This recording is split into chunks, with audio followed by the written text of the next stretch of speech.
Speaker, Apu Chairman, Kalome. Sorry. The star question number 2. Executive in charge, Taxation Department, Vinchan, Atana Kazonasu, Kumsang Nile Somni, Atanga, Kumsang Nile Somnile Panga, Kumachung, and Isu. Sung in taxation check gate, Atangin, Poisa tax chia. And who that a year waiting, Sang he. Somni pak sang ni tu somni pakat ni khatu ni tu ni tum tu ni li tu ni nga ti kha ayar waisin min sil them ti ka zona ani e ole chiang viewin ariata zona kha chang turin kan executive member taxation chang tu zom tak pu ICC thom liana so me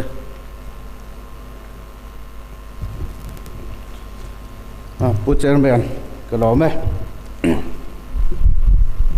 Pu Singun Chunga Zona Kumsang is somni, Atanga Sang is somni, Panga, Chung in taxation check gate, Atanga Poisa, tax, and Bozat, airways in Minshil Tayem, the Chanacho. Oh, Shiltaye, Kumsang is somni, Atanga Sang is somni, Atanga Sang is somni, Panga Chunga. Taxation check gate atanga poisa tax mozat chu hetiang hi ani e kumsang ni somni atanga sang ni somni pakhat entry of vehicle hian cheng nuai ni sang ni le zanga som ani a entry of goods sa cheng nuai thum sing ni sang riat zali somrok total nuai nga sing thum zakwa somsari sang ni somni pakhat atanga somni pani entry of vehicle cheng nuai thum sing kha sang kwa zariat somnga entry of goods cheng nuai li sing thum sa ka zariat som kwa le pali total nuai sri singa sang khat zasari somli pali sang ni somni pani atanga somni le pathum entry of vehicle la cheng sing sri sang sri za somrok entry of goods cheng nuai li sing kwa sang ni zali somli total nuai nga sing rok sang kwa zarok sang ni somni pathum atang somni le pali entry of vehicle la cheng sing sri sing riat sang sri zarok entry of goods nuai rok sing li sang kwa zasri le pali total cheng nuai sri sing thum sang sri zathum le pali sang ni somni pali tang ni nga entry of vehicle la sing riat sang sari entry of goods nuai kwa le sing khat total nuai kwa sing kwa nuai kwa sing kwa le sang sari ani e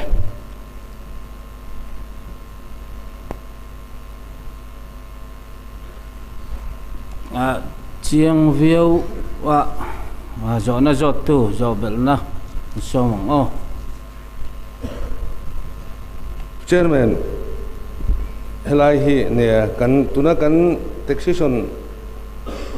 in charge EMP chu tun sarkara ani thar chawani maya hiat nei thui lo ria banga helai hi ka zo du na chan chu hei kan rama pasor chona in larna asoyang debin Mizoram kotswa anin khenga helama kan ram lama li thei local na sa mema entry of vehicle tax hi ka hun laya kan siam ani a ta hok ver mai cheng sing sari vel ta kan han mu a hei hi sang somni pani ni thuma khan sing sari le sang sari vel kan huwa ni khat ni de ni somni ni khat te chu covid lai ani a li thelo tlan tlem de ani theya ni thum te ni thum ni li te ni li ni nga te chuanin cheng sing dia la sang sari he tem de mo ka ti hatin enge ni mi nan soithin long tlai khopui chunga kan bungrua lo lut ahi council check gate tax lak tamani wangin sai hain long tlaya thil mana to zok anti thina sumi achan lewang chu district council a henai thingka at gate wang khi ni eten ti a he dikrengem tin chu ba ka he ai tam Myanmar lamakal tlang tur entinan hei kan ram chen Myanmar ram buai ani a an zalen khop maya kilometer sombak kal thelo ani line silchar te aizol te lunglei te Myanmar lam kon unau te hian bazara kala hemi local hi khilai gate alu khian taxation check gate da khian tax kan lo la vm tilai kha thia ta poimo riau ka ti a kan la ve ani chuan alu thi atama oila de han engangin nge kan lak kan yem khan min chang thelo mai the san su tharan di thlat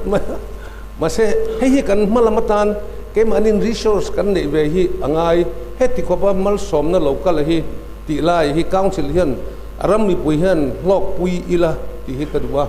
kan lo ti lo ani poin tunaya stick de wati dan te umem he ai tam de khon so te than te umem ti lai kha kan em zong takhian nge ni ruam man na ani em thar nia ruam man na thar hemi chungchanga he lo thia danin ko ta nar thum kon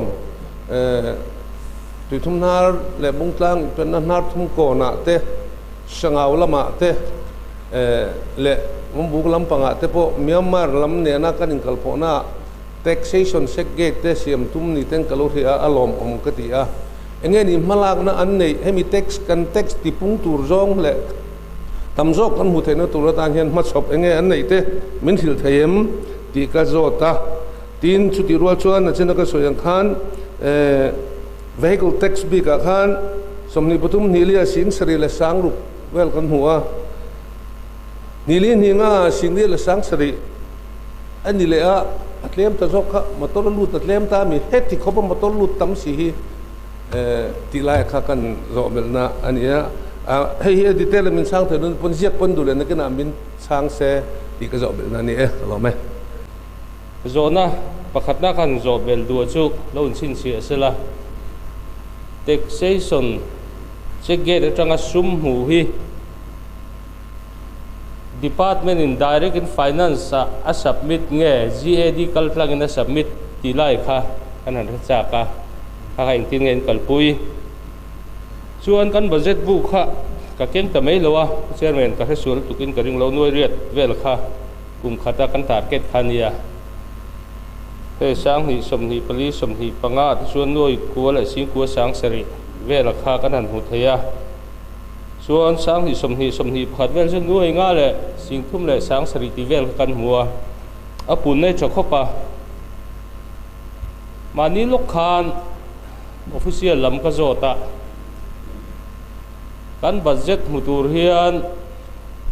thakata hian nuai level kan hu chuan kan budget hi kan tlak theya amai ro chu tun tha linga vel engma chen atang ti zong soyang athak soi sul the thakata hian nuai som panga ya tem lo hi kan hu chuak som pasari te po kan thengani road block te om lo phei chuan hlai hian kan sum huya sang khop mai ti lai kha official lam tang min thila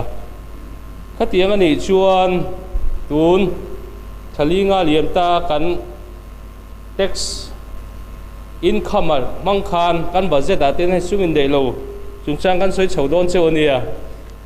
ti san ani ang emo ti te ka ngai tua khatin nuai som pasari kan ti chuan kum khata nuai za hi chuang kha taxation secretary tang kan bu thei don ani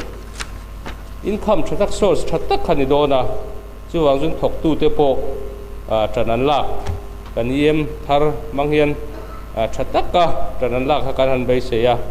chuwang chu kan zo bel du chu helai mala tur hian budget la present lo ma ni se ti pun tumna department lam changin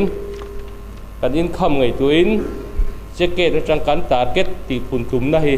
in nei em ti lai te kha kan zot ania san har deu ni le khalai kha chu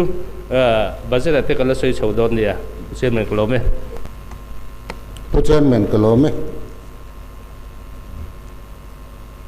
tun sang ni somni panga somni paruk budget englawa khan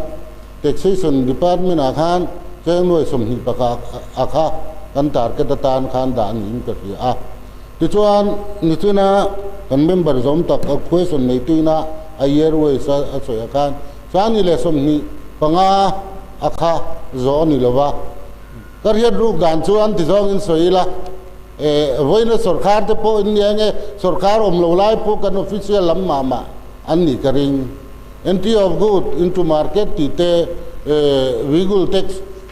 collection in thane min ngai hle maya tumia wang chuan ne satakin kan target ka kan khum nin ka thia tuna chana ka chuan sami le som ni palia te kan entry of good into market akan nuai ku vel chu monia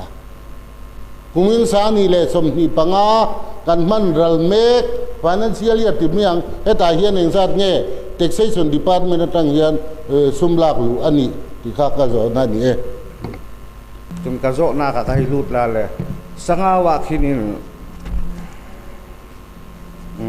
taxation check post ya ummo ti kha ka khal tat lo le ma kha ka von hal sia tuna kan executive member taxation chang tu zo bel na te thei anga chang turin so mong pu chairman kalome hei zo bel na pathum atangin awma sebera pu singun lian chunga veng pui bial tu zom tak zo bel na akha Burma atanga bungrua phur te he nge chia laim ti le oil atangin tax in laim ti khanin ka ria ka sia so lo chuan ne helai a hianin thei to pin sarkar ma ala a license nei lo te le helaya Burma atanga ron kal te po ni se taxi dan schedule of rate kan nei atangin lak thin ani a tin oil phur hi teng lorry ina an phur chu lak ani ngai lawa amaro chu dan ni lawa atia barrel ron phur thin hi chu fine tir thin ani barrel khat cheng za in fine tir thin ani ti kha ka chana ni sila tin malak na engtia ruam ban nge in tum ti chu hei akumin sang ni som ni panga ni rok hianin abik takin sarkarin taxation department hian na satin malak tum mani mari khan hai kan cm zaum tak tenen kan home minister hai kan ha zo na nei tu kan MLA le MDC ni bok pungun lian chung te hona kan zup kala kulai zorin puilama zo ta chhualama khon taxation che gate siam ni sila ti in ro mana kan siam meka ngeng pui tlang penga khwan ta chuan in taxation che gate kan siam anga kan tum dan chuan hei kan siam tenen po kan house leader sam teng po kan soi ho to warehouse te po siama kulai khwanin bung ruwa te po stock Burma tanga chuak tur te po hi tax hi Burma ke te Burma thon tur foreign kal tur te po hi rom han na siam mek ani revenue collection tam zok kan mu theine turin malak ani tin mani khan pang khuwa te ke ma ngai kalin sangawa te sarvanai phai kong at po che get siama atunin duty po kan da to nge nge ni pang khuwa le sarvanai phai kong hian taxation che get to na hian kan la nei che lo forest che get hi kan tro manga duty ro chu kan da to an duty tran to ni ti kha ni china pulian te zo na kha ka chang hal mi ni sela thain ka ria chuan putti zakunga zo na hi direct in GAD ange submit finance ti kha hei chu GAD hian ka riat so lo chuan submit masak thin ani ta chuan GAD tangin taxation tangin finance lot ni om takani chu ka chan thei ni sela tin target ti pun na in nei do nem ti kha chu hei chu ke ya soi thei chi ni lo finance department lampang chan chi ka nga ya an ni na an ti pun le pun lo kha ni min ka ria kha ka chan thei ni me sela tin pu visual sanga pai thar bel tu zom tak zo na sang ni som ni panga chu ni rok taxation check gate atanga chia kan la ka hi hian kan changa sang ni som ni panga chu ni rok ka hian entry of vehicle la hian cheng nuai khat sing li sanga le som rok ani a entry of goods sa hian nuai za som thum pathum sing sere sang ko le zarok ani kalome chuan provisor sanga member zaom tak toy deu noผู้ chairman budget pharala ni lawa lom thu han soi chiam po kha budget ta tu la ni chon kan la soya ma se tu na alan dan ngo ta po hami khathiat kan du wang ania som ni panga chungo kan lak lu khatiang ani chuan hun kal to ka a hek ta riu ti na ang te poin alanga chumi a chuan tunge fel lo fel ti te po ngai tu na kal theng ka chu nakina budget discussion ala kal tai laผู้ chairman zona kanan zota chan na atanga zo bil na thei thin lai takai apoi mo lai chuni tuna kan yem zom tak poina zon chan na asiama kan petrol kha teng lori alo kala chuan tax kan lalwa amai ro chu barela pek chua phur chu anin barel khata cheng za kan la tia kha eng dan to chani nge la kani dana khan thu nei na kan niem chu tiang ni chuan nuai za som thung le pathum le sing sari de ti vel muna khan barela an muna kha atil nge barel pakhat ka cheng za ni chuan barel phur chuaya atam na samai sia khalaya po kha zobel na kal the ni wangin le khatiang la tur khan thu nei na kan nei re ngem rem chang angin dan angin kan lo amai ro chu rem chang angin phim khu takin kan la ni ti tal assurance te kam in pe ni lo chuan thu nei na lo wa kang si de hi ai mang le don ti na ni anga thiam lo kan chan thei do na ba khalai kha hia de win lom thu ka soi rual an soi hia te sia kan ni ma chang tu an soi fiero soเนี่ยผู้ chairman จึงหันka soi to a barrel a kan la khi chi ani lawa dan lawaron phurlut te ani awangin kan fine tir mai ni kha chi ani lo ti kha kan soi du a tin soi tong khan